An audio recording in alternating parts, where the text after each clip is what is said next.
kan bisa dipotong. Ah, ya sudah. Nggak direkam. Ada.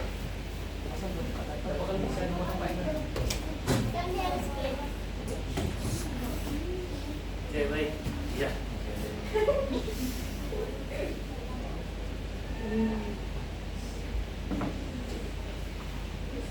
Ini saya sedikit formal ya, nggak apa-apa ya. Iya. Nggak pernah kan lihat saya formal kan? Nggak, saya biasa aja. 1, 2, 3, 4, 5, 6, 7, 8, 9, 10, 11. Nanti yang nggak ada alasan apa ya? Atau saya lewatkan ini? Tekan kali. Oke, baik. Assalamualaikum warahmatullahi wabarakatuh. Waalaikumsalam warahmatullahi wabarakatuh. Selamat pagi semuanya. Pagi. Semangat pagi. Pagi, luar biasa. Kurang kompak. Ulang ya. Semangat pagi. Pagi, luar biasa. Tangan buat kalian semua. Bagaimana keadaan hari ini? Baik. Sehat? Sehat. Jadi saya apresiasi karena di luar tadi sedang hujan dan kalian tetap semangat datang ke sekolah. Oke, sebelum kita memulai kegiatan pada hari ini, alangkah baiknya kita berdoa terlebih dahulu. Tolong ketua kelas dipimpin untuk berdoa pada hari ini. Sebelum kita belajar, mari kita berdoa menurut agama dan kepercayaan masing-masing. Berdoa dimulai.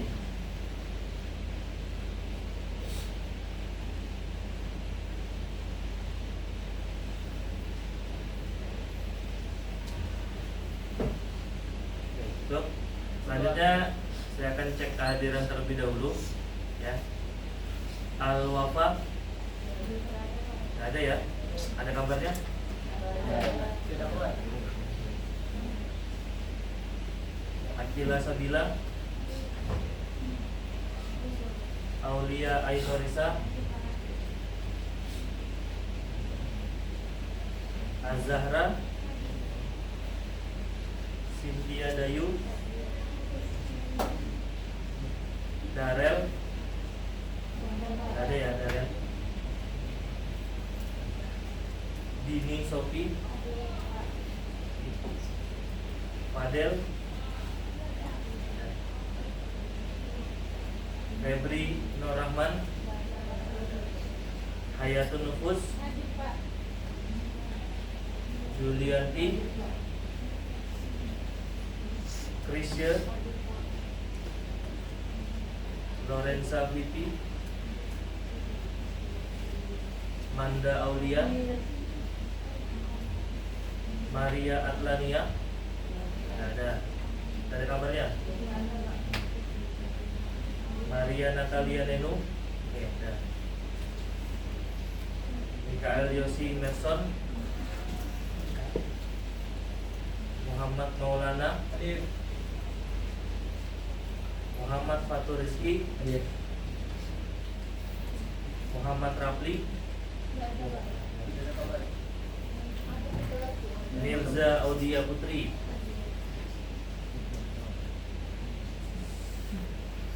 Nathaniel Bane, Nur Aida Maisara, Rihadatul Zelo, Diana Nova, Zahra, Zaskia Fajrianti. Oke, ada sekitar 4 orang yang belum hadir, mungkin ketiduran. Oke, pada kesempatan kali ini kita akan membahas mengenai coding dan kecerdasan artifisial. Dari kalian sudah ada yang tahu mengenai coding atau kecerdasan artifisial? Belum ya? Belum. Karena ini masih materi baru yang dirancang oleh Menteri Pendidikan, yaitu siapa Menteri Pendidikannya? Nggak tahu juga. Pak Dikti. Ya. Oke. Sebelum kita masuk ke materi coding dan kecerdasan artifisial, kita akan melihat perkembangan terkini dari kecerdasan artifisial itu sendiri. Kalau mau dibaca, ini di Cina konsep dark factory sudah diterapkan oleh berbagai perusahaan teknologi manufaktur seperti Chengyin Precision Technology. Saya kasih lihat dulu videonya.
Sedikit tentang dark factory. Ada yang bisa menyimpulkan tentang dark factory tadi, video tadi? Jadi di Cina itu kan termasuk negara berkembang ya sekarang. Nah, jadi di Cina itu sekarang sedang ramai dibicarakan atau sedang ramai mengenai terkait dark factory. Artinya di dalam sebuah perusahaan atau industri, mereka tidak lagi menggunakan manusia untuk pekerjanya. Mereka menggunakan mesin untuk melakukan pekerjaan. Hasil apa? Hasil dari 650 karyawan di dalam satu buah perusahaan, sekarang tersisa hanya 60, kurang lebih 60 orang saja di dalam industri tersebut. Artinya banyak pengurangan di dalam sebuah industri. Pengurangan karyawan di dalam industri itu banyak sekali di Cina sana. Kenapa? Karena industri di sana itu menggunakan yang namanya mesin untuk bekerja. Jadi pekerjaan yang dilakukan manusia itu sekarang digantikan oleh yang namanya mesin. Bagi sisi perusahaan itu sangat positif. Kenapa? Karena produksi mereka dalam sehari misalnya itu meningkat sekitar 250%. Jadi produksinya itu meningkat jadi 250% karena yang bekerja adalah mesin. Lalu tingkat kesalahan produksinya itu menurun hingga 80%. Jadi ketika manusia yang bekerja itu mungkin tingkat kesalahan produksinya itu masih tinggi. Nah, ketika sudah mesin yang bekerja, tingkat kesalahannya itu naik atau turun hingga 80%. Jadi hanya 20% saja tingkat kesalahannya. Jadi menurun. Jadi bagi perusahaan itu hal yang positif. Ya kan, tentunya kalau kita punya perusahaan sangat ingin bahwa perusahaan tersebut adalah untung gitu kan. Tetapi efek negatifnya apa? Bagi manusia yang bekerja, mereka kehilangan pekerjaannya. Itu efek negatif. negatifnya. Jadi kecerdasan buatan atau kecerdasan artifisial itu yang dimasukkan ke dalam mesin, mereka yang bekerja di dalam situ.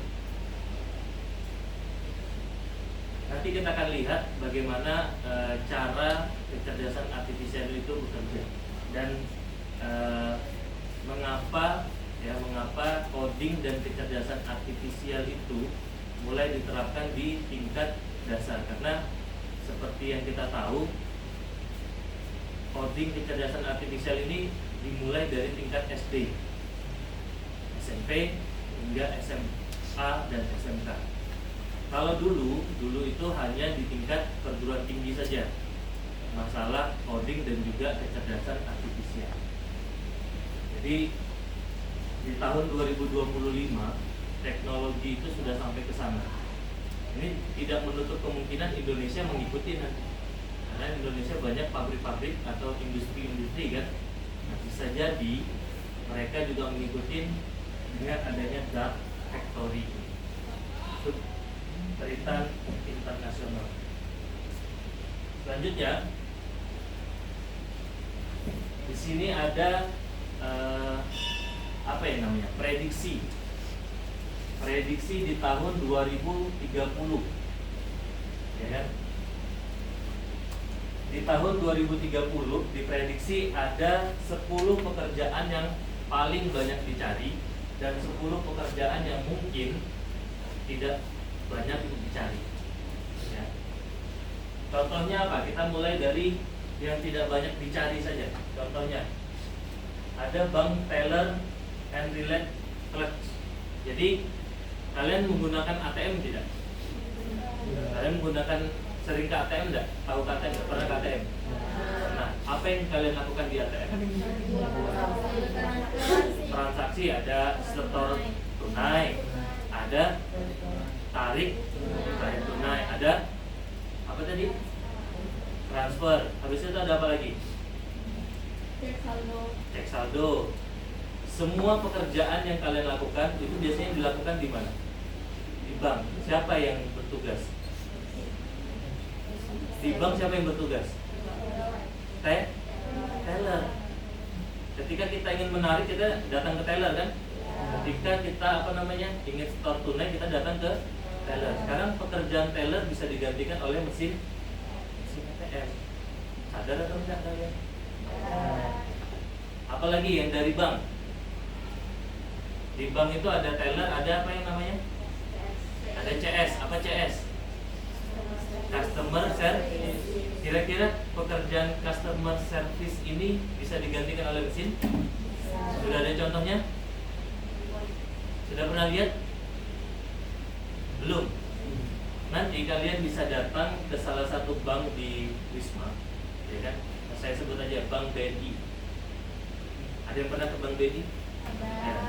Karena ya, di Bank BNI ketika kalian masuk, itu di pintu masuk ada mesin sebelah kanan, namanya digital CS. Nah, di situ kalian bisa transaksi atau bisa melaporkan apa saja keluhan kalian. Dan di situ di mesin tersebut bisa mengatasi pekerjaan kalian, kendala kalian. Kalian tidak perlu lagi ke customer service, ke CS. Artinya apa? Pekerjaan teller, pekerjaan customer service itu bisa digantikan sekarang oleh mesin. Pelan-pelan itu bisa digantikan oleh mesin. Ya. Pak, kenapa sekarang masih ada yang namanya teller misalnya? Mungkin mesin dari ATM belum bisa menerima ketika kita ingin setor tunai dengan jumlah yang besar. Ada batasannya kan biasanya ya. Jadi kalau dia jumlahnya besar, dia harus ke teller. Maka itu masih ada. Cuman di tahun 2030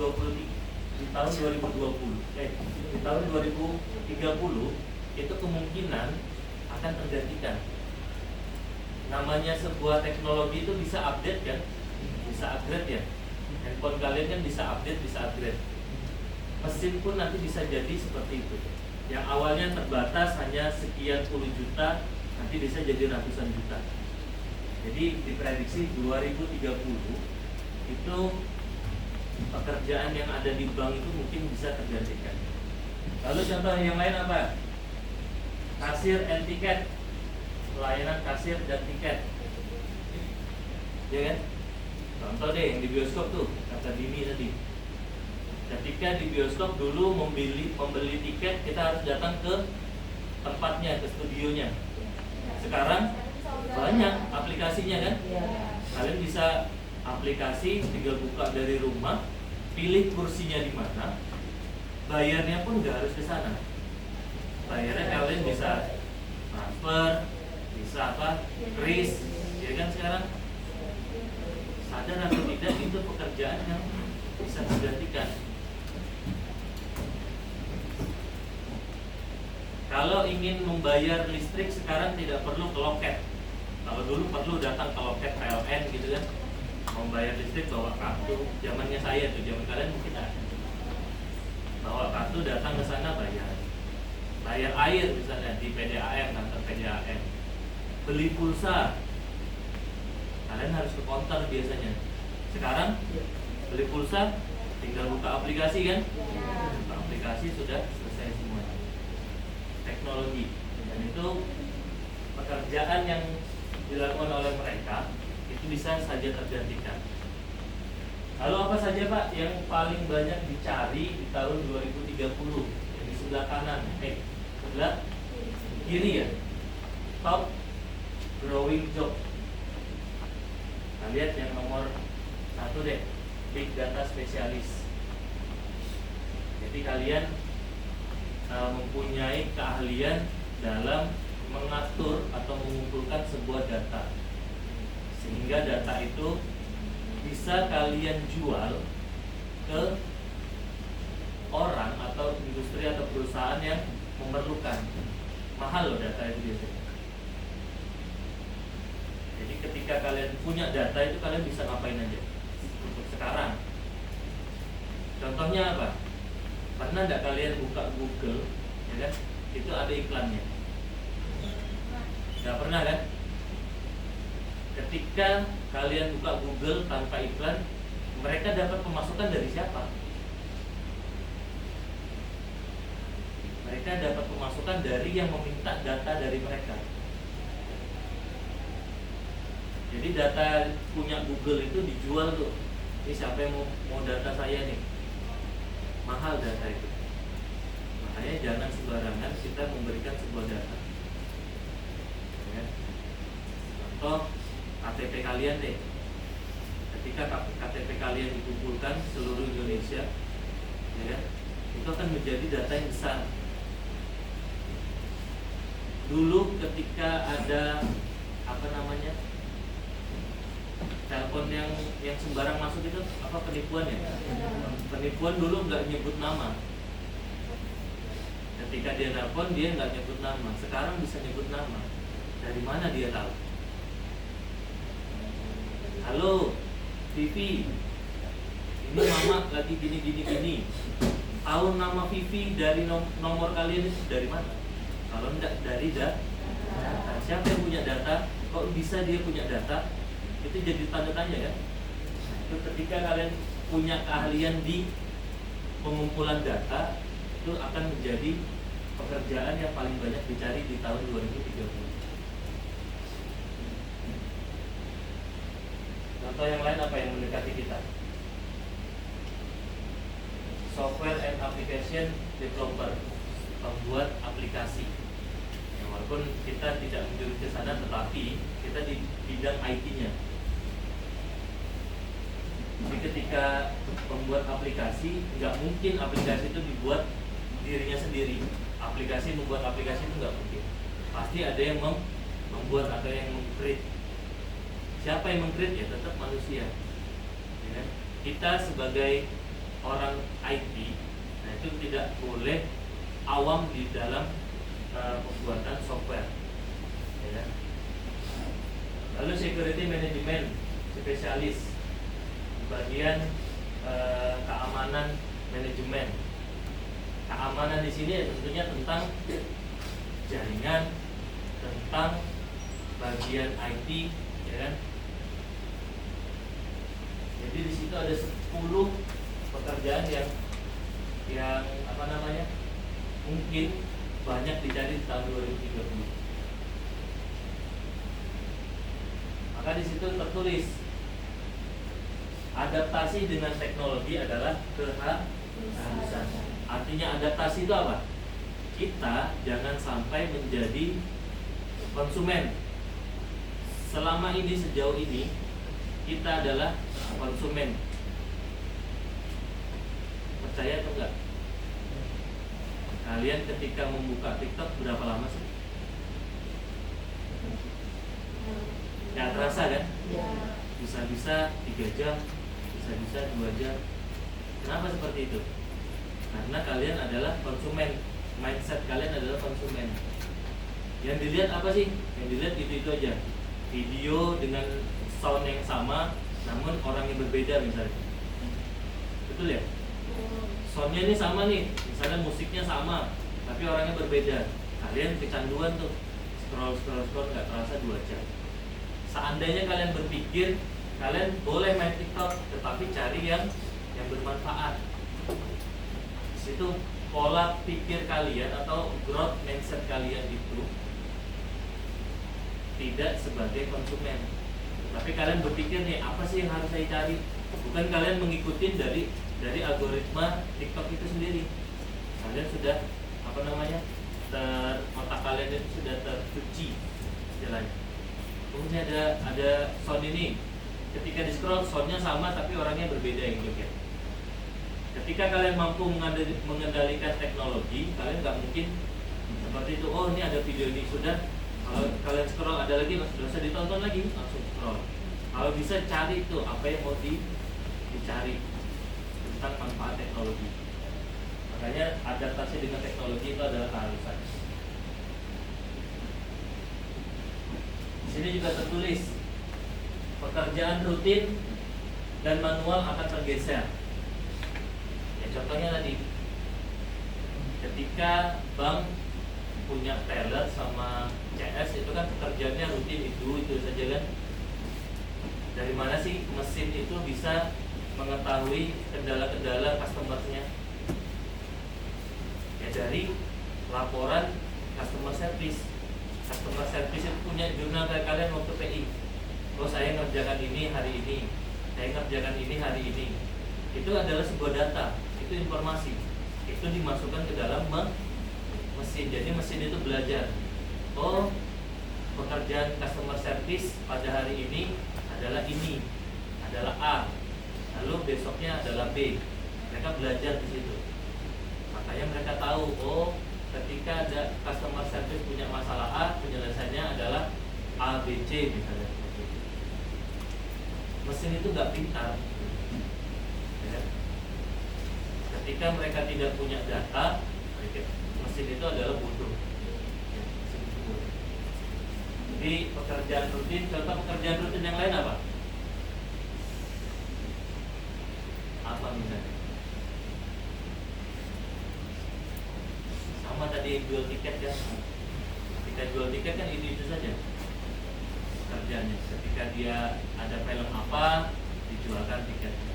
Itu bisa digantikan oleh sebuah mesin. Oke, kita lanjut. Jenis pekerjaan baru. KA tidak menggantikan semua pekerjaan, tetapi mengubah cara kita bekerja.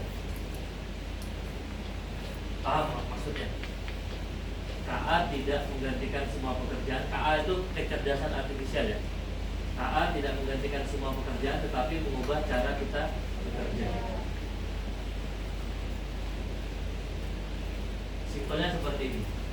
Ketika kalian mencari sebuah referensi atau katakanlah jawaban, kalian mencarinya lewat mana? Lewat Google atau internet. Kalau dulu nggak ada seperti itu. Zaman saya waktu belajar, ketika ingin mencari sebuah jawaban, carinya lewat buku. Contoh paling simpel, bahasa Inggris, ya kan? Bahasa Inggris. Saya ingin mencari satu kata saja harus membuka kamus yang tebalnya segini. Di dalam kamus itu ribuan kata di dalam itu. Jadi cari satu-satu. Oh ini hurufnya apa? Kalian belum pernah mengalami mungkin. Saya carikan kamus. Saya kasih lihat biar ada pandangan. Kamus bahasa Inggris. Nah ini tebelnya, lihat ini tebelnya. Jadi untuk mencari satu kata saja dulu itu harus membuka buku setebal itu. Contoh apa katanya? Misalnya bermain. Cari itu bermain atau play gitu kan.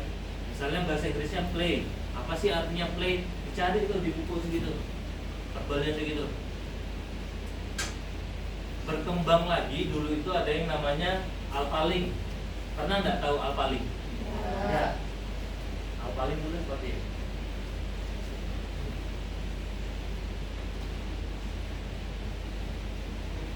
Sorry.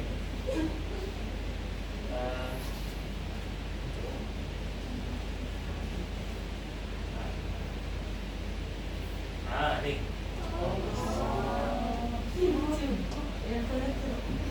Pernah lihat kayak gini? Jadi dulu setelah buku kamus tadi ada muncul yang seperti ini nih. Kita mengartikan sebuah kata, nanti diartikan oleh dia semacam kalkulator gitu kan? Teknologi.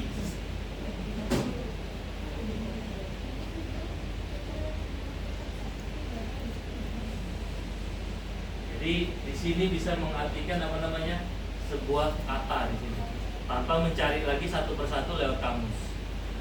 Kalau kami nyebutnya dulu itu adalah kamus elektronik dulu. Sekarang berkembang lagi, hanya menggunakan Google Translate.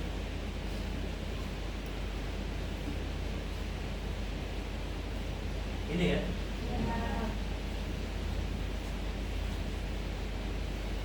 Bayangkan berkembang zamannya itu, perkembangan zaman semakin baik.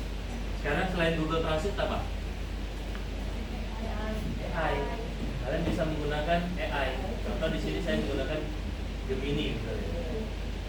Di sini kalian bisa sampai satu paragraf sampai banyak kata gitu kan, langsung diartikan. Bahkan maksud dari artinya bisa dijelaskan oleh AI. Semakin mudahnya sekarang untuk belajar. Tinggal kalian yang memanfaatkan teknologinya tadi. Makanya tadi ada bahasa adaptasi dengan teknologi adalah keharusan.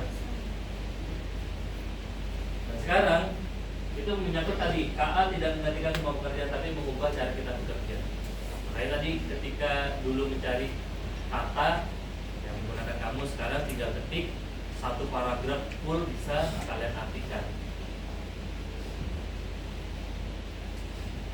Lalu tujuannya apa? Tujuannya itu membentuk kolaborasi baru antara manusia dan juga KA. Artinya kalian nih harus bisa kolaborasi dengan KA. Jangan kalian yang dimanfaatkan oleh KA.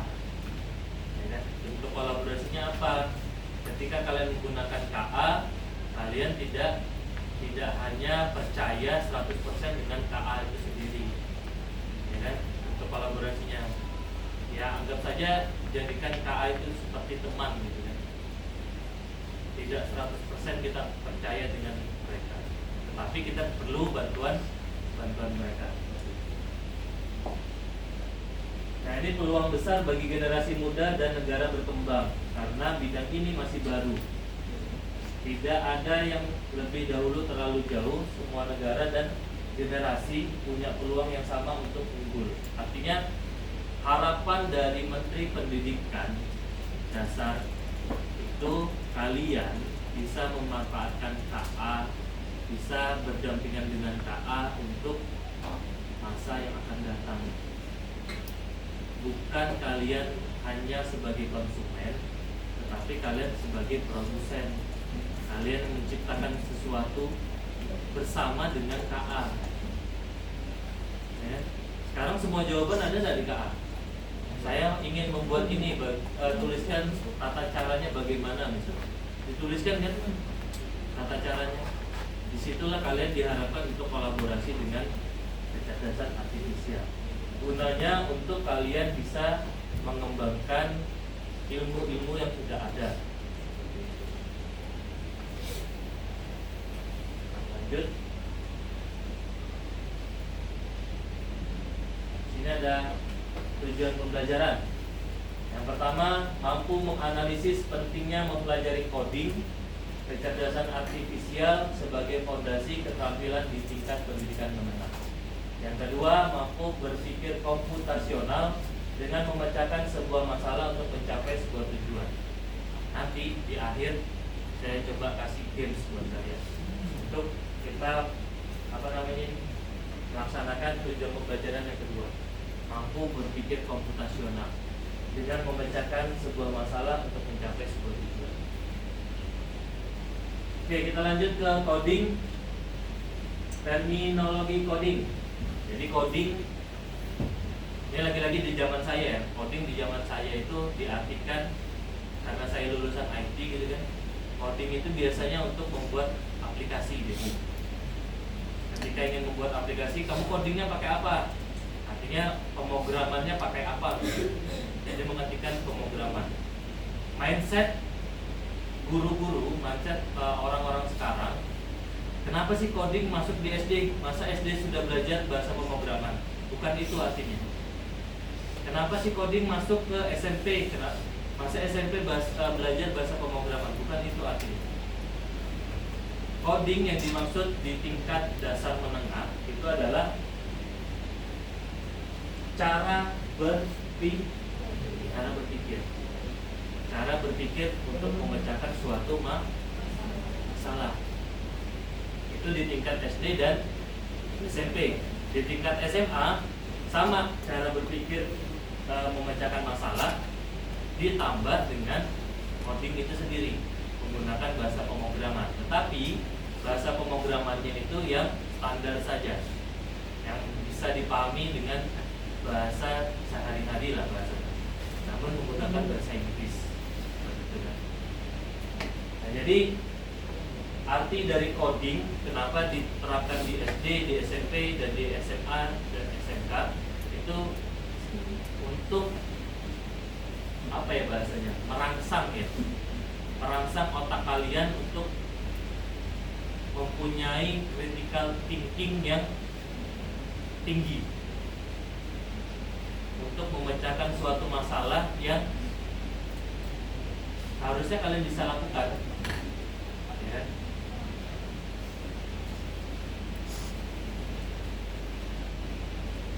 Lalu kegiatannya apa? Kegiatannya bisa menggunakan plug coding, itu menggunakan menggunakan komputer atau teknologi, itu plug coding, dan juga unplug coding. Nanti yang kita akan lakukan itu menggunakan plug coding. Selanjutnya ada konsep dasar logika. Jadi logika itu kalian harus merubah mindsetnya. Yang awalnya kalian hanya mengapa, ya kan? Kalian harus berubah menjadi jika dan juga maka, if statement. Kalau dulu itu kalian belajarnya mengapa sih matahari terbit pagi hari, mengapa malam ada bulan, mengapa harus sekolah, mengapa. Jadi kalian hanya bertanya saja mengapa. Mindsetnya harus berubah, logika kalian itu harus berubah dengan caranya menggunakan if statement, jika dan juga maka. Jadi ada sebab dan akibat, betul ya? Jika saya tidur larut malam, maka saya kesiangan. Bukan berarti mengapa saya harus tidur cepat, mengapa saya harus bangun cepat, gitu ya. Jadi mindset dari mengapa itu harus dirubah menjadi jika dan maka. Ada sebab, ada akibat. Ketika saya bermain api, maka akan terbakar misalnya. Maka tangan saya terbakar misalnya. Jadi ada sebab dan akibat. Jadi mindset, konsep dasar logika seperti itu harus dibentuk dari sekarang. Di sini ada contoh, jika ingin tubuh tetap sehat, maka harus memperhatikan apa yang dimakan. Kalian kan dapat MBG tuh, sehat berarti sudah kan? Jika saya ingin lulus ujian, maka saya harus rajin belajar. Jadi mindset jika dan maka, sebab akibat harus diterapkan untuk membentuk konsep dasar logika itu sendiri. Nah, di sini ada pembelajaran kecerdasan artifisial. Saya akan memberikan contoh bagaimana kecerdasan artifisial itu bekerja. Gitu kan? Selama ini kan kalian hanya menggunakan saja kan? Saya akan kasih contoh. Kita akan mempunyai robot AI.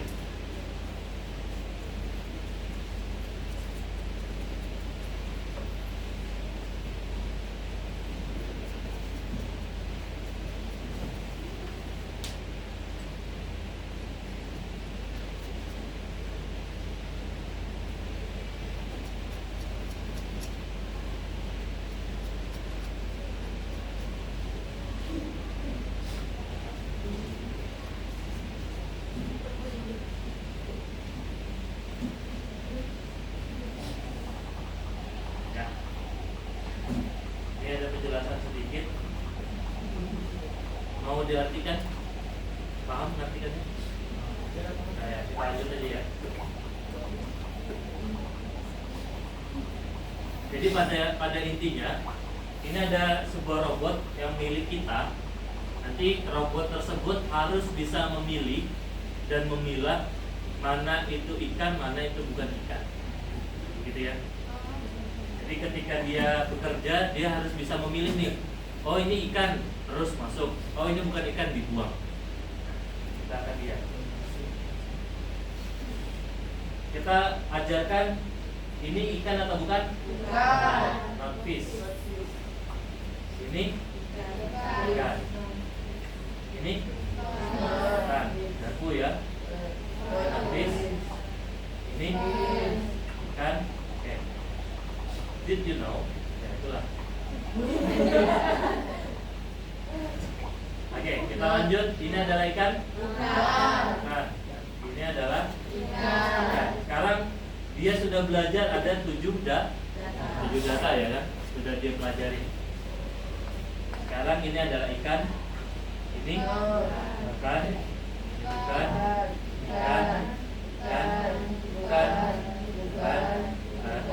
Oke, sudah 80%. Kurang lebih 80% dia sudah belajar populasi di laut.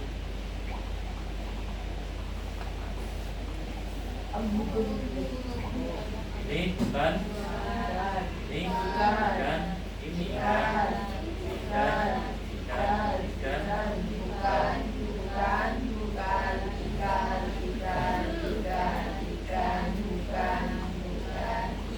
Great work, ya kan? Ya itulah. Nah, di sini ada 30 data. Coba kita jalankan dulu datanya. Tapi sejauh ini data yang kita masukkan benar ya? Sesuai ya? Oke, kita jalankan.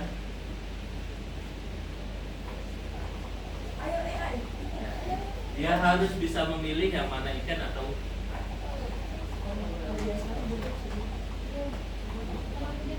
kita rat. Tuh. Mbak tadi digunakan. Gila ya ini. Nah, Mbak digunakan. Nah, Gila ya ini.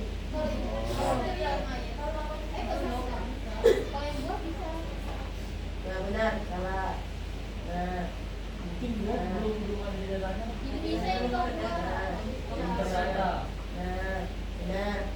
Ya, benar. Salah. Kalau salahnya seperti itu.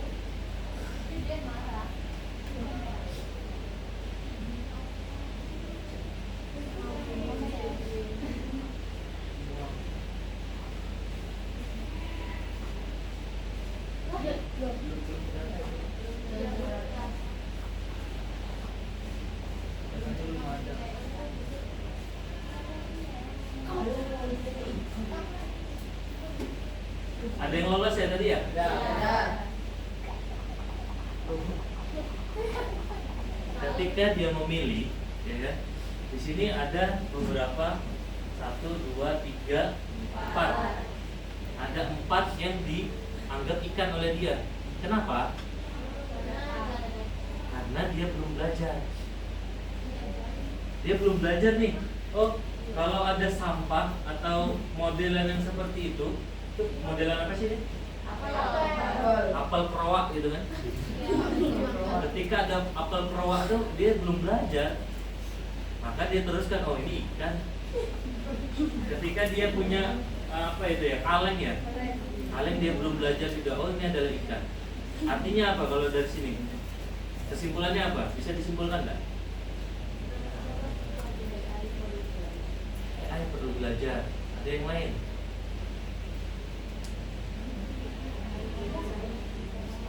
AI tidak bisa mengalahkan manusia. Kesimpulan dari yang sudah kita lihat ini adalah AI perlu data. Kecerdasan artifisial perlu data. Dan data itu harus valid. Ketika datanya itu tidak valid, maka AI bodoh. AI itu nggak pintar, nggak 100% pintar. Maka dari itu, saya bilang tadi, ketika kalian kolaborasi dengan AI, tidak 100% kalian percaya. Ya kan? Kalian harus tetap memvalidasi bahwa yang diberikan oleh AI itu adalah benar. Siapa tahu seperti ini nih, tahu-tahu salah. Dari data yang sudah diberikan, tetapi ada beberapa data yang dia tidak pelajari, maka dia anggap itu benar, padahal itu salah. Itu yang dinamakan oleh data yang bias.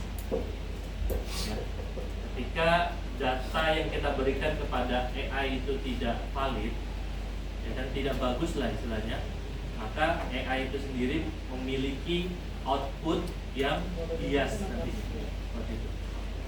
Dan sini sudah paham ya konsep kerja AI ya. Makanya ketika kalian menggunakan AI itu jangan 100% percaya. Ketika kalian cari referensi jangan 100% percaya. Dibaca kembali, divalidasi kembali. Gitu ya. Karena AI itu bisa saja dia salah.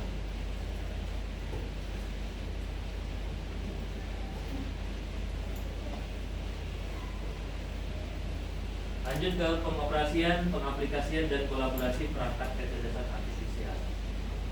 Dari sini, dari yang sudah saya jelaskan tadi, apa itu kecerdasan artifisial?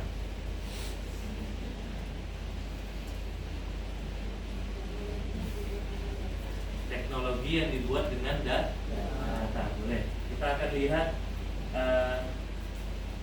definisi dari para pakar.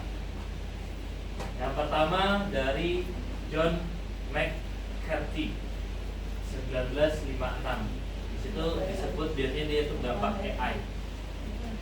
AI adalah ilmu dan rekayasa untuk membuat mesin cerdas, terutama program komputer cerdas. Lalu ada pakar AI selanjutnya. AI adalah studi tentang bagaimana membuat komputer melakukan hal-hal yang saat ini dapat dilakukan lebih baik oleh manusia. Itu menurut Elaine Fritz.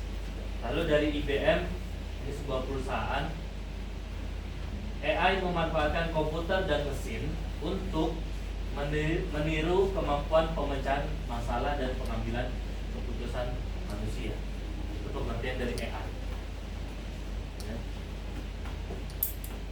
Selanjutnya, seiring berjalannya waktu, pengertian tentang kecerdasan artifisial terus mengalami perkembangan kerap bersentuhan dengan pertanyaan filosofis mengenai makna sejati dari kecerdasan dan sejauh mana mesin dapat dikatakan benar-benar cerdas. Namun dalam praktiknya KA atau kecerdasan artifisial mengacu pada sistem yang memungkinkan komputer belajar dari data.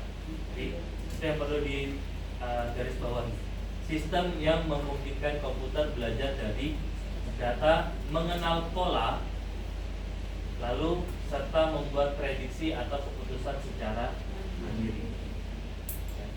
Jadi untuk sekarang KA itu sendiri Itu sistem untuk membuat prediksi biasanya, lalu membuat keputusan secara mandiri. Nah, ini ada pertanyaan, manakah yang lebih baik, yang manusia kah atau robot atau AI? Untuk saat ini manusia, tetapi kenapa manusia percaya pada AI? Karena membantu tadi kan, karena memudahkan. Tetapi tetap yang paling baik adalah manusia. Maka dari itu kita jangan jadi konsumen saja di AI. Kita harus bergandengan dengan AI, harus bersahabat dengan AI. Caranya bagaimana? Kita manfaatkan AI sepositif mungkin. Kita lihat perbedaannya, masuk akal atau tidak. Perbedaan kecerdasan artifisial dan juga manusia. Kecerdasan artifisial tidak memiliki perasaan, hanya mengikuti instruksi, betul ya? Tetapi kalau manusia itu punya perasaan, dia punya perasaan. Artinya perasaan itu dia bisa berpikir sendiri, manusia. Lalu punya kreativitas dan inovasi dan menciptakan ide yang baru. Kalau AI nggak bisa. Kamu suruh AI belajar sendiri, nggak bisa dia. Kecuali dia punya data, gitu ya. Yang kedua, belajar AI atau kecerdasan artifisial belajar dari data dan program yang diberikan. Jika manusia bisa belajar banyak hal yang berbeda dan beradaptasi dengan lingkungan. Oke, kembali lagi tadi, kalau AI tidak punya data, maka mereka tidak pintar atau bodoh. Seperti itu. Terus AI atau KA hanya memahami hal yang ada di dalam datanya. Ya tadi kita contohkan, sudah kita buktikan ya. Ketika dia belajar, tetapi ada yang belum dia pelajarin, maka dia nggak tahu itu apa. Diloloskan aja sama dia. Berbeda dengan manusia bisa memahami konteks yang lebih luas. Lalu yang terakhir, AI atau KA hanya bisa membuat keputusan berdasarkan angka dan pola. Jika manusia bisa membuat keputusan dengan pertimbangan emosi, nilai moral, dan etika.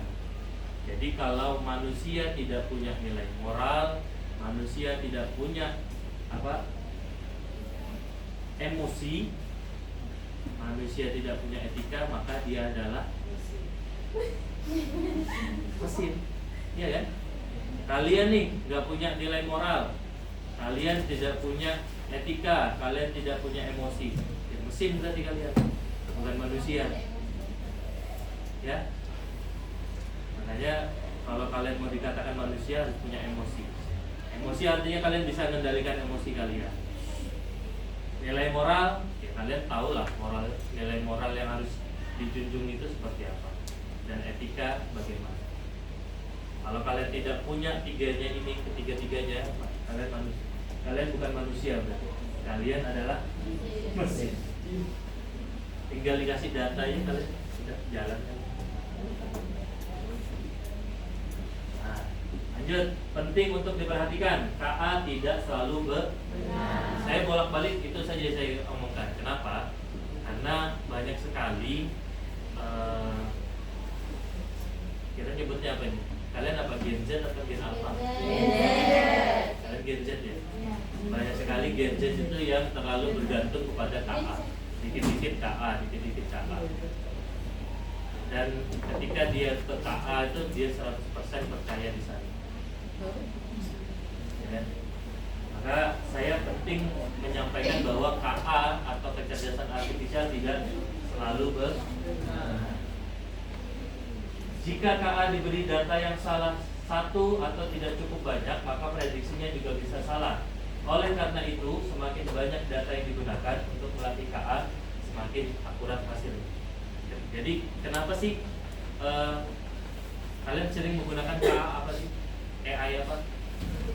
ChatGPT. Kenapa sih ketika Gemini, ketika kita bertanya dengan mereka bisa menjawab sebegitu pintarnya, itu kenapa?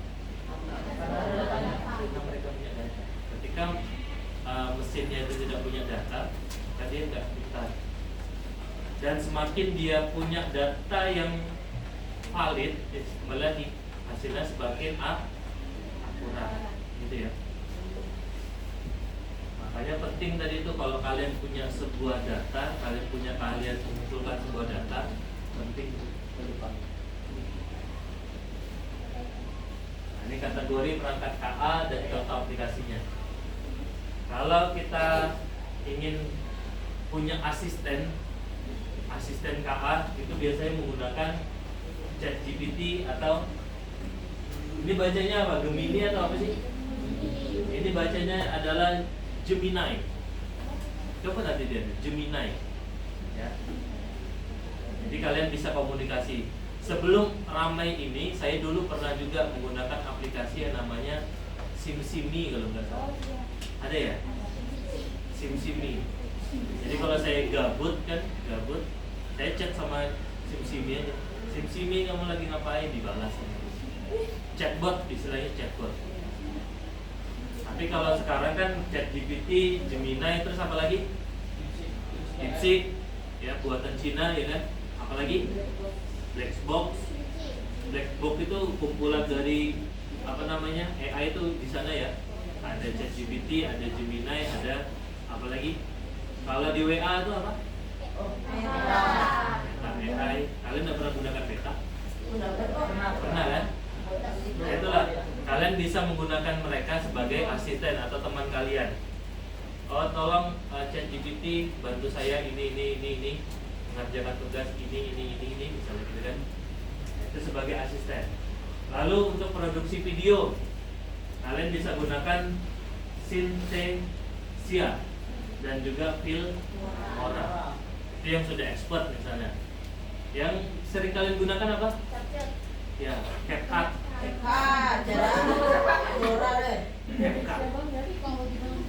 CapCut. Sekarang saya ambil video, edit sebentar, upload. Betul ya? Pernah kan kalian video saya? Itu saya pakai CapCut.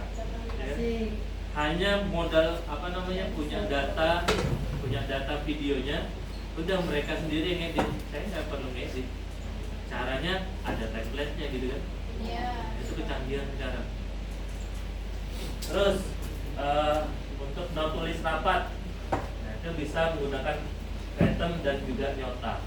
Pernah nggak lihat video dosen nih atau pembicara sedang berbicara di depan umum? Saya malas nyatat, tinggal saya rekam aja omongannya, dia nulis otomatis.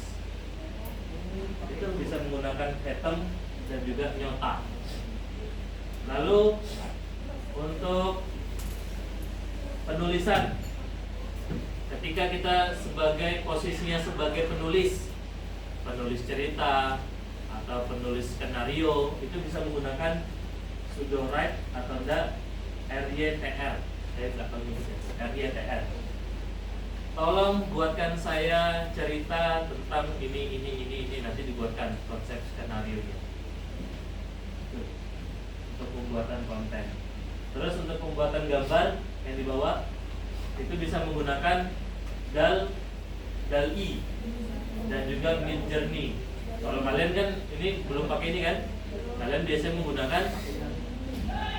menggunakan untuk pembuatan gambar atau menciptakan gambar Gemini bisa, Canva, ya kan, Canva bisa. Nah sekarang untuk mengatur tugas, tuh. Itu bisa menggunakan Asana dan ClickUp. Di situ layanan pelanggan yang tadi saya bilang chatbot. Terus untuk membuat presentasi, kalau dulu kan menggunakan PowerPoint kan, sekarang pakai Gamma. Kalian masukkan aja kontennya di sana, mereka yang membuat slide-nya sendiri, ya kan, secara otomatis sudah terbuat slide-nya. Bahkan lebih interaktif biasanya. Lalu aplikasi KA dalam berbagai bidang. Jadi kita lihat dari pendidikan saja dah.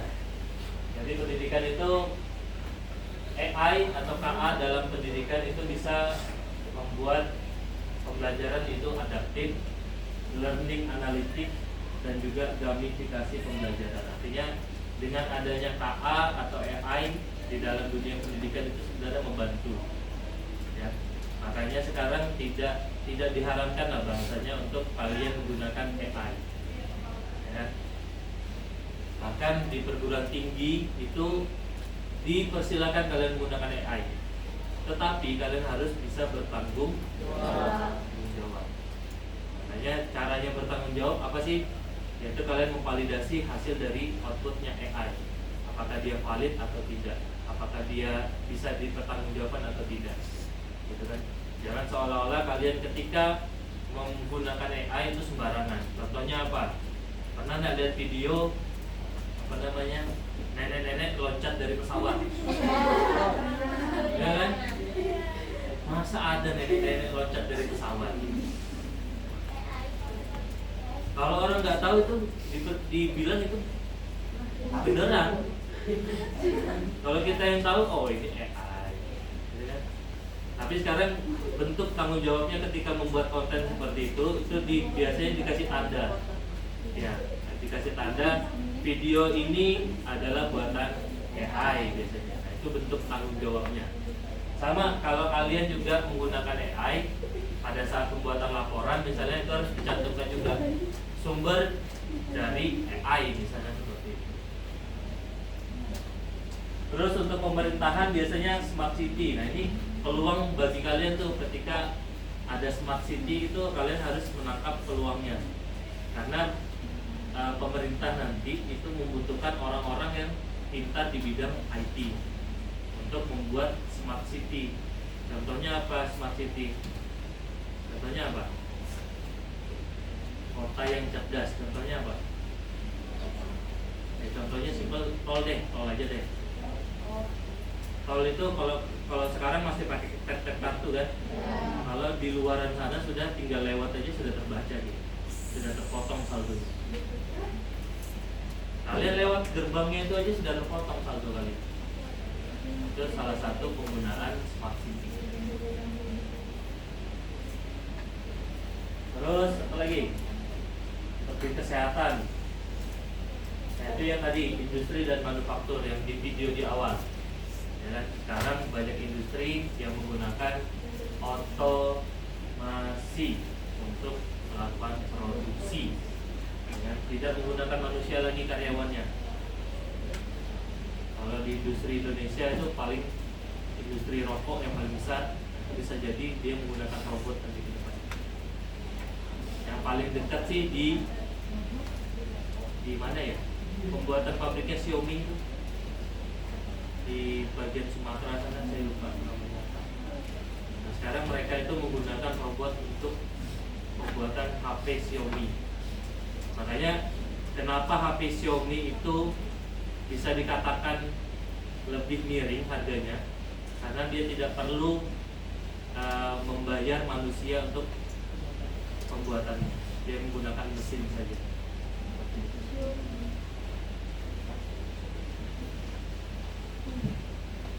Kolaborasi manusia dan KA, ya kan? Ini yang kita jelaskan tadi. Jadi KA itu sekarang bisa membantu untuk membuat desain kreatif, ya, tanpa harus ribet lagi. Terus melakukan penelitian data dan analisis data, penyuntingan tulisan, dan juga pemrograman. Nah, nanti kalau kalian belajar pembuatan menggunakan bahasa pemrograman, ya tanya saja KA, dibantu sama KA. Nanti tolong buatkan saya program ini, nanti dibuatkan source kodenya, baru kalian masukkan ke dalam bahasa pemrograman.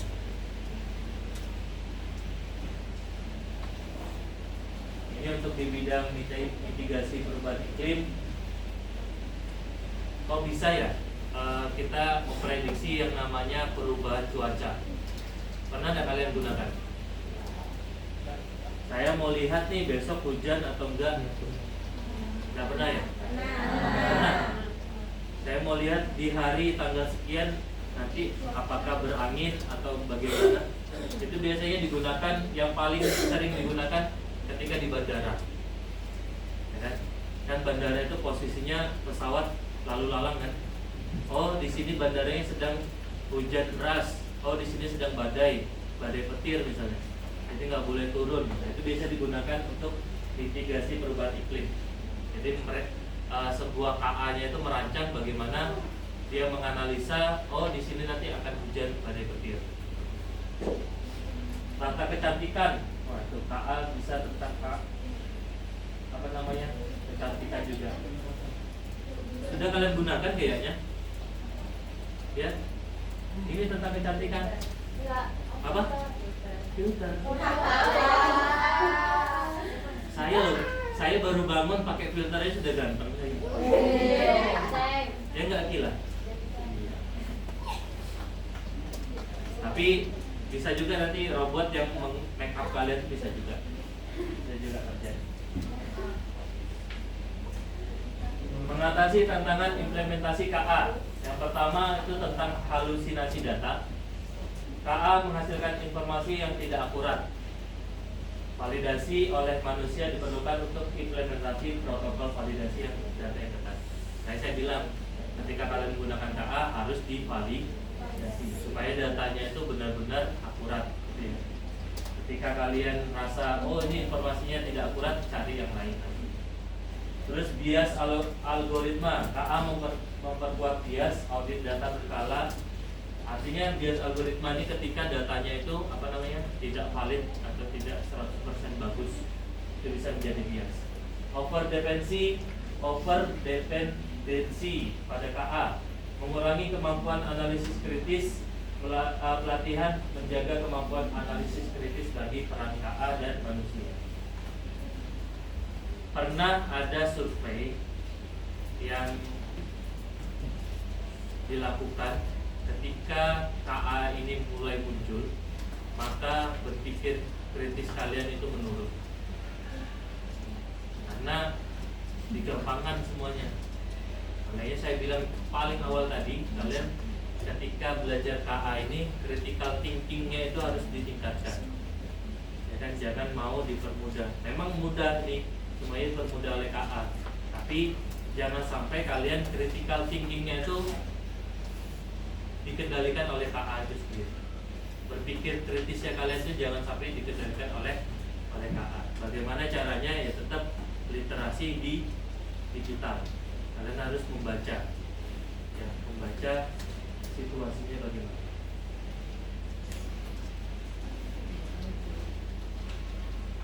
Cukup untuk penjelasan pengenalan KA tentang KA di tingkat dasar dan menengah. Tadi saya sudah janji ada games ya kan? Kita akan bermain games, tetapi berhubungan juga dengan KA.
Saya lupa alamatnya.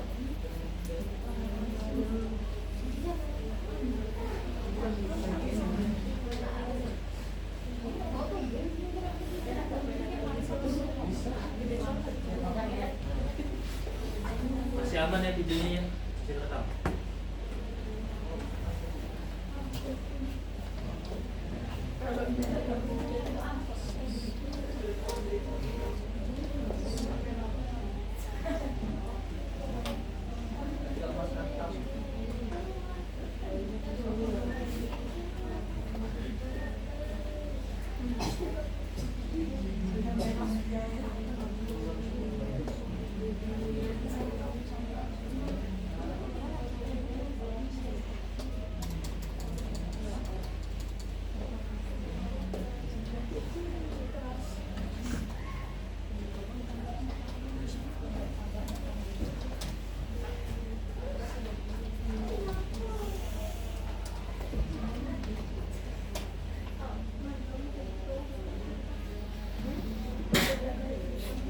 Mungkin ada yang sudah pernah ini, sudah pernah mencoba.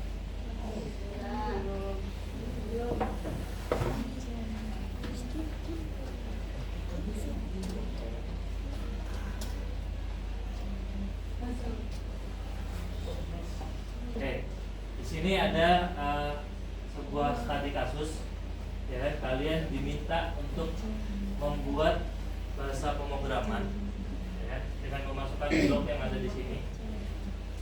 Ya, di sini ada blok move forward, artinya maju ke depan. Kalau turn left berarti belok ke kiri, turn right itu belok ke kanan. Kalian memasukkan sebuah bahasa pemrograman menggunakan blok seperti itu untuk menyelesaikan studi kasusnya ini. Berarti kita ingin ke tujuan, ya, ketujuan adalah poinnya ini poin merah. Berarti kalau kita ingin ke poin merah, kita harus ke mana? Maju ke depan. Berarti maju ke depan. Apakah cukup majunya satu kali? Kita coba ya. Kita coba satu kali dulu. Nah, di sini dia minta start a couple of move forward. Ya, berarti dia minta tambah. Tambah, kita jalankan. Run. Nah, kalau yang tadi itu versi apa namanya? Versi tingkat SD dan SMP dengan memasukkan blok-bloknya saja. Tetapi kalau kalian nanti belajar, ya kan, belajar itu kalian menggunakan bahasa pemrograman seperti ini. Ini bahasa pemrogramannya. Dia menggunakan JavaScript. Dan menggunakan JavaScript. Tetapi untuk kita melatih critical thinking kita, ya kan, kita akan menyelesaikan masalah dengan blok saja itu. Siapa yang mau untuk di studi kasus yang kedua? Boleh angkat tangan. Ya, mau, silakan.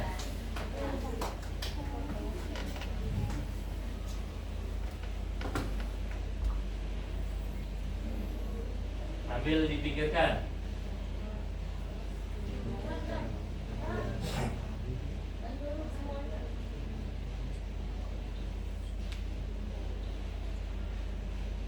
Oke, silakan dijalankan. Nabrak dia. Dia nabrak dia. Direset dulu, direset.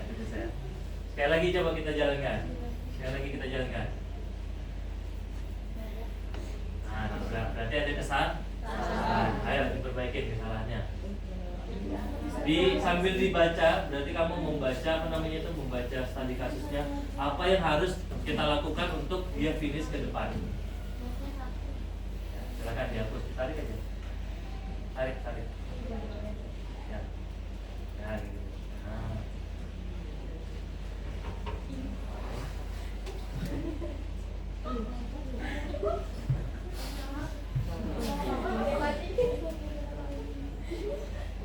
Dipaskan bloknya. Kita tinggal ngepaskan blok-bloknya saja ya.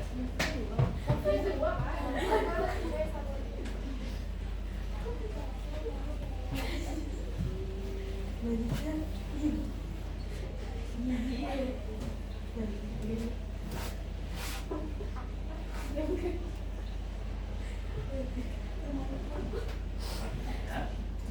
Oke, kasih tepuk tangan buat Mauro. Jadi dia harus, silakan duduk Mauro, terima kasih. Dia harus majunya satu kali aja kan ini? Ya, maju satu kali, lalu turn left, berarti belok kiri, baru move forward, berarti dia lurus lagi, baru dia belok ke kanan, turn right, baru dia move forward. Bagus tuh. Walaupun ada kesalahan tapi nggak apa-apa. Lanjut, level 3 siapa yang mau coba? Di sini ada tambahan bahasa pemrograman yaitu repeat until do. Artinya mengulangi sampai dia finish ke sini. Sampai dia finish ke poinnya. Berarti kita tinggal tambahkan ini saja. Tambahkan ini. Apa yang di repeat untuk dia sampai ke poinnya? Move forward. Berarti kita masukkan move forward. Sorry. Move forwardnya ke dalam sini. Baru kita run. Saya kasih contoh yang ini, yang mudah-mudah aja ya. Nah, kalau di dalam bahasa pemrograman ini dia menggunakan while, not done. Nah itu move forward. Nah baru kita ambil. Level 4 silakan, siapa yang mau? Silakan dibaca dulu.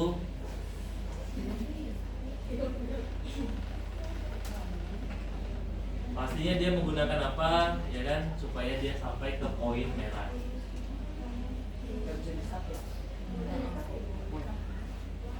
Ada 4 ya, dia cukup 4 blok saja yang perlu.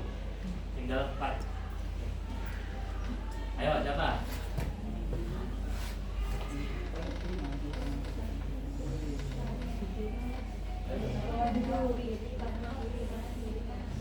Kiri kanan, kiri kanan, kiri kanan.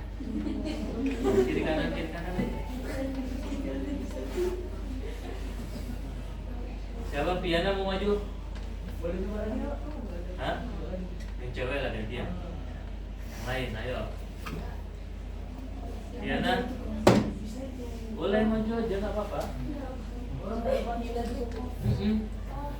Majulah. Risa mungkin, lanjut. Kalau kamu tahu kenapa?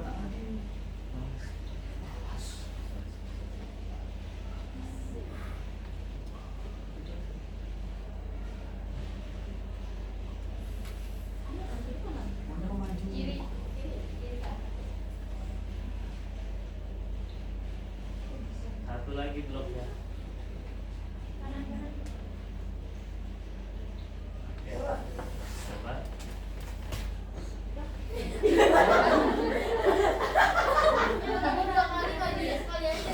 Ada deh. Bisa.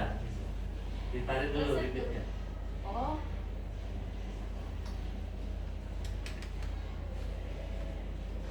Bisa, bisa.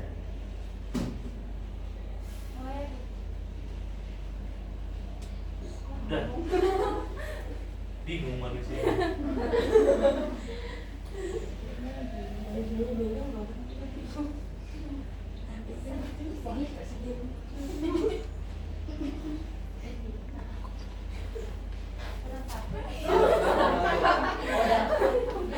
Ada yang bisa bantu? Boleh?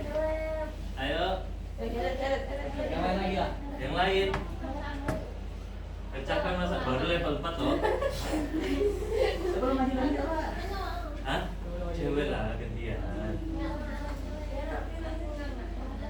Tidak mau nih Pak. Ayo, saya bilang tadi critical thinkingnya kan. Kita belajar critical thinking kan. Nggak seru dengarnya. Memang seru ini seru. Masa belum tak maju? Makanya setahun tuh ada tulisannya. Coba deh Ul, coba Ul. Ada Ul.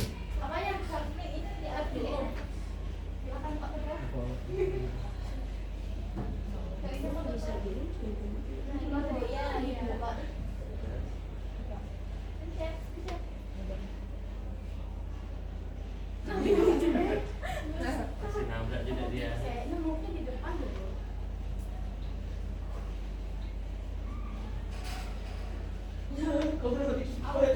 Oh iya. Kelar. Oke, berarti sudah berhasil. Terima kasih lagi. Itu berpikir kritisnya. Ayo. Saya kan nanti kasih satu lagi, ya kan? Tapi saya minta lain Maul yang maju. Ayo, baik. Berarti tadi kan dia menggunakan yang namanya apa tadi? Repeat ya. Repeat tadi dia move forward, dia maju dulu ke sini, baru left, ya kan? Baru kanan dan maju lagi. Maju baru ke kanan gitu ya. Dan itu akan berulang terus sampai dia menemukan poin merahnya. Yang level 5 agak mudah. Agak mudah. Bisa dari itu nah. For block left nah. Biar bisa. Mudah nih, level 5 mudah. Juga Hanya membutuhkan 4 blok saja. tuh. Lihat dari ininya.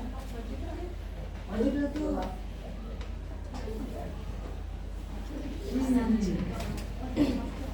Ya. Iya pakai. Silakan sih.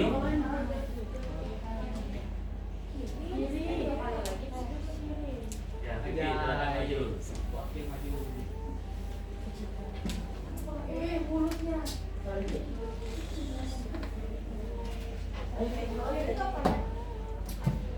Tiba-tiba nanya. Kiri apa? Kiri adalah left. Left. Kanan right. Oke, kita duduk.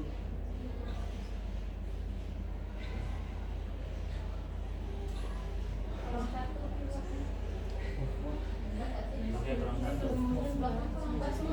Oh iya, kamu masih punya satu blok lagi yang bisa digunakan. Tapi kalau ini ya nggak apa-apa. Coba. Coba aja dulu. Nanti kesalahannya ada di mana? Di reset dulu reset. Selesai. Aku tahu maju tuh.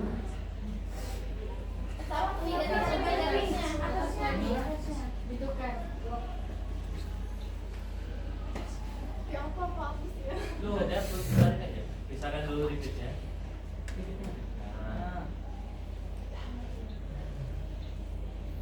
Ya. Itu dah. terima kasih. Maju, Atul. Di- Di belakang aja tuh. Keren. Mau satu lagi? Mau lah sampai 10. Terakhir dah nih. Wih. Apa tuh? Sekarang ada tambahan lagi if pet. If pet ini baru tuh. Silakan. Coba.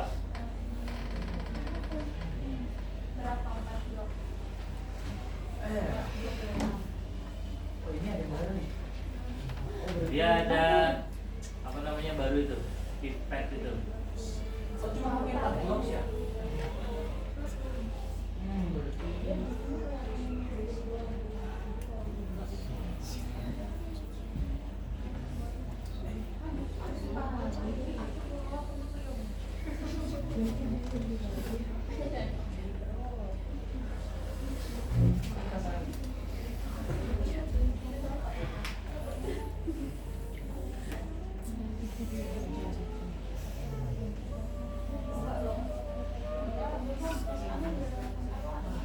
Ayo Bi, silakan Bi. Gak apa-apa salah. Kan nanti sama-sama dibenerin. Kalau nanti bisa aja sering. Hai.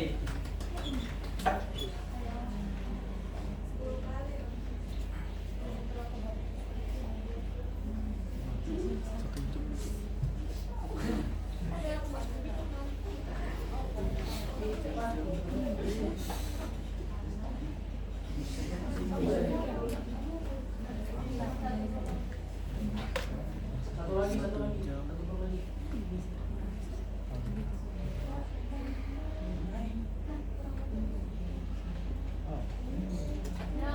Sandra.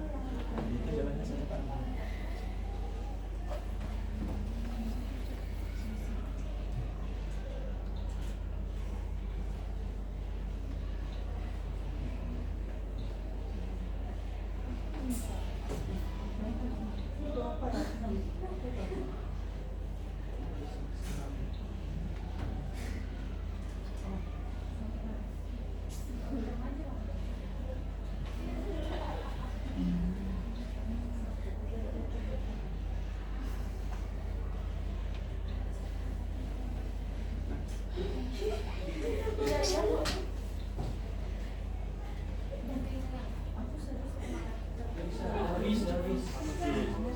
Ditarik saja. Ya, set.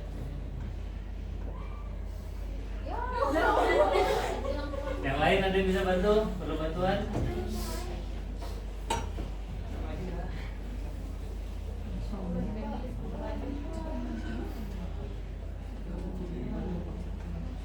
Ini lo masih soalnya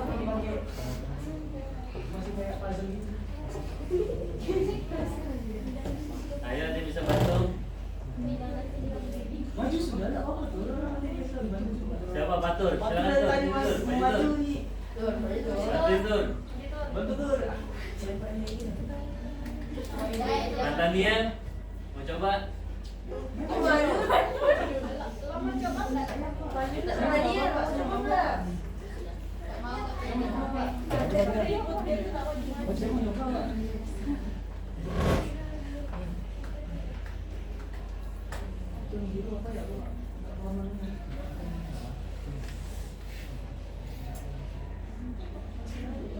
Berarti ditaruh gitu mau kolot atau gimana?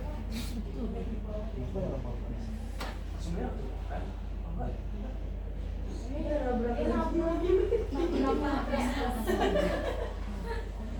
Oh.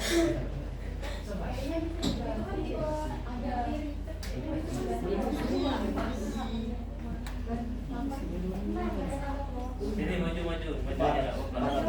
Bantuin. Bisa coba, udah bisa mbak. Oh, saya maju. Aku juga lah mau. Kan mau udah dibenerin. Jelek gitu ya, jeleknya. Tadi itu dari tadi itu birunya.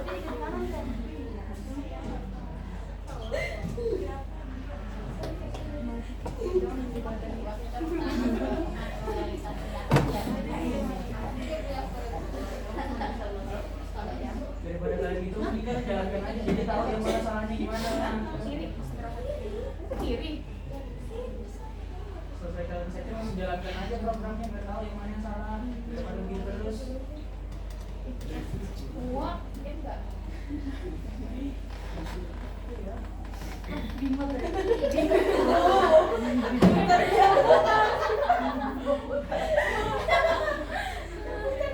Yang lain boleh tuh digambar dulu ya kan?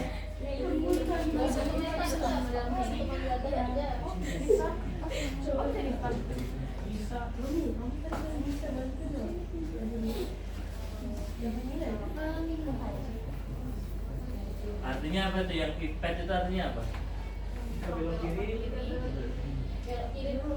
Jika ketemu belok kiri maka dia apa yang harus dilakukan kan? Oh.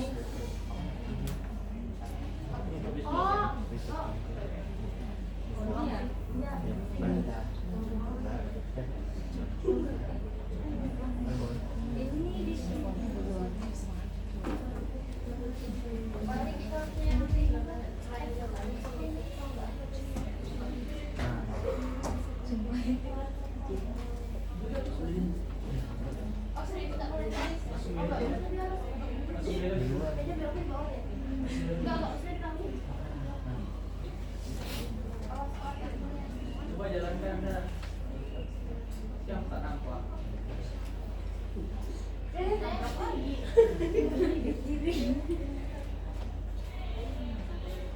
Atur mencoba tur. Maju tur. Maju deh. Para militer sudah berpikir para kita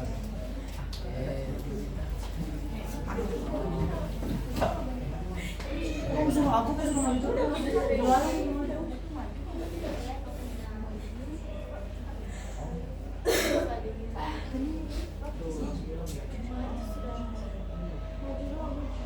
Ya tidak bilang kau tamu mau maju.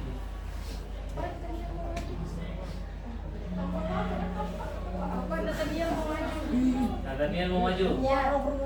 Tuh, nama-nama orang ini.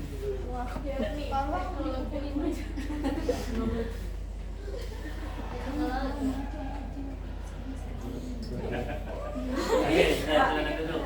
Siapa? Silakan duduk. Siapa? Maul. Natalia tuh, Pak. Coba kamu mau? Enu, ya coba sini. Iya, oke.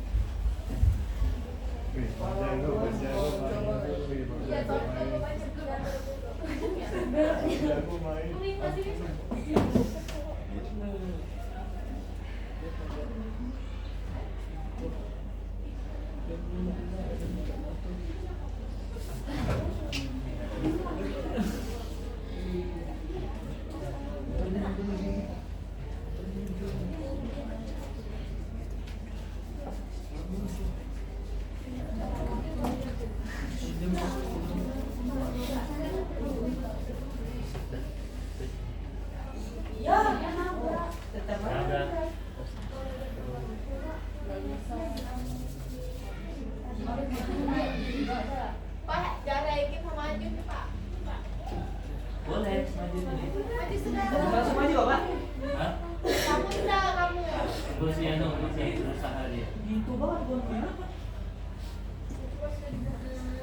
nih Pak. Ngerti ya? Salah. Oke.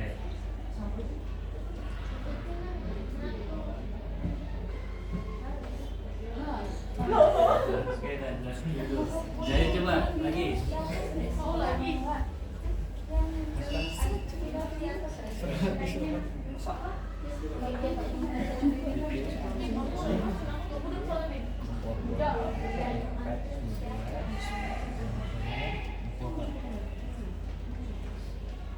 Jangan tuh, wih.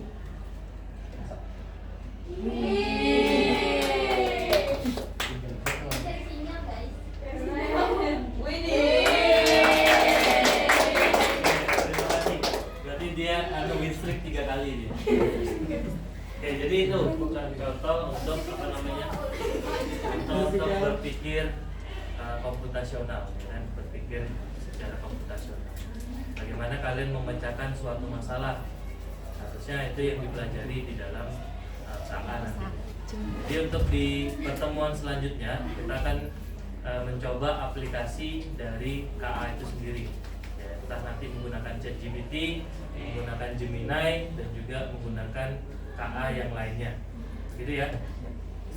Mungkin cukup untuk pertemuan kita pada hari ini, ya kan? Ada yang mau kalian sampaikan? Boleh? Tidak ada ya? Jadi nanti kita akan lanjut di pertemuan selanjutnya untuk tentang penggunaan pengoperasian KA itu sendiri bagaimana. Sekian pertemuan kita pada hari ini. Saya ucapkan terima kasih. Saya akhiri. Wassalamualaikum warahmatullahi wabarakatuh. Waalaikumsalam warahmatullahi wabarakatuh.